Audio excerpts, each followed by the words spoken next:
অবশ্যই অবশ্যই আমি তোমাদেরকে পরীক্ষা করব, ভয় দিয়ে, ক্ষুধা দিয়ে, সম্পদের ঘাটতি দিয়ে, আতঙ্ক দিয়ে, প্রাণনাশ দিয়ে, ফল ফসলের হানি দিয়ে পরীক্ষা করব।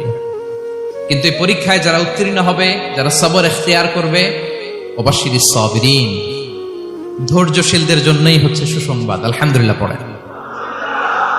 তাহলে সম্মানিত সুধী, আমরা বুঝতে পারলাম এই পৃথিবীর ফিচার হচ্ছে এখানে বিপদ থাকবে, বিপদ ছাড়া কেউ থাকবে না। স্ট্রাগল থাকবে, কষ্ট থাকবে, ঝুঁকি থাকবে, রিস্ক থাকবে, এবং নানা ধরনের বিপদ আপদ দিয়ে আল্লাহ তাআলা আমাদেরকে পরীক্ষা করবেন। এটা মাস্ট, এটা আমাদের মাইন্ডসেটে নিয়ে নিতে হবে। মাইন্ডসেটে এটা ক্লিয়ার থাকতে হবে। চিরসুখ চিরশান্তি এই দুনিয়াতে মিলবে, কোথায় মিলবে তাহলে? এটা তাহলে বিপদ আসবেই, আপদ আসবেই, পরীক্ষা থাকবেই আমাদের জীবনে। তবে ইন্টারেস্টিংলি মজার বিষয় হচ্ছে পরীক্ষাটা এক একজনের এক এক রকম। পুরো পৃথিবীটা একটা পরীক্ষা ক্ষেত্র, কিন্তু কারো প্রশ্নপত্রের সাথে কারো প্রশ্নপত্রের কোনো মিল নাই। সুবহানাল্লাহ। আমার পরীক্ষা একরকম, আপনার পরীক্ষা আরেক রকম, ওই ভাইয়ের পরীক্ষা আরেক রকম, ওনারটা আরেক রকম। সবাই পরীক্ষার্থী, সবাই পরীক্ষার্থী, কিন্তু কারো প্রশ্নপত্রের সাথে কারো প্রশ্নপত্রের কোনো মিল নাই।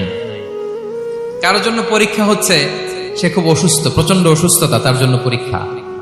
ক্যান্সারের রোগী, দুরারোগ্য ব্যাধি, ডক্টর বলছে 4th স্টেজে চলে আসছে, কয়েক মাস বাঁচতে পারে, এটা তার জন্য পরীক্ষা। আবার কারো দেখবেন যে খুব একটা অসুস্থতা নাই, অসুস্থতার ঝামেলা নাই, কিন্তু তার দারিদ্রতা আছে, তার আর্থিক অনটন, এটা তার জন্য পরীক্ষা। আবার কারো দেখবেন অসুস্থতাও নাই, দারিদ্রতাও নাই, তার দাম্পত্য জীবনের সমস্যা আছে না নাই? অনেকের দেখবেন এগুলো কোনোটাই সমস্যা না, তার ছেলে কথা শোনে না, মাদকাসক্ত। আহা, মাদকাসক্ত, রিহ্যাবে পাঠায়, আবার আসে, আবার গাঁজা খাওয়া শুরু করে, আছে না নাই বলেন? দেখেন তার পরীক্ষাটা আবার আলাদা। অনেকের দেখবেন মেয়ে বাবার কথা শোনে না।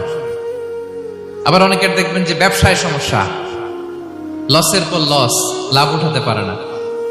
তাহলে পরীক্ষা ছাড়া, বিপদ আপদ ছাড়া দুনিয়াতে কেউ নাই, কেউ নাই প্রিয় ভাইরা।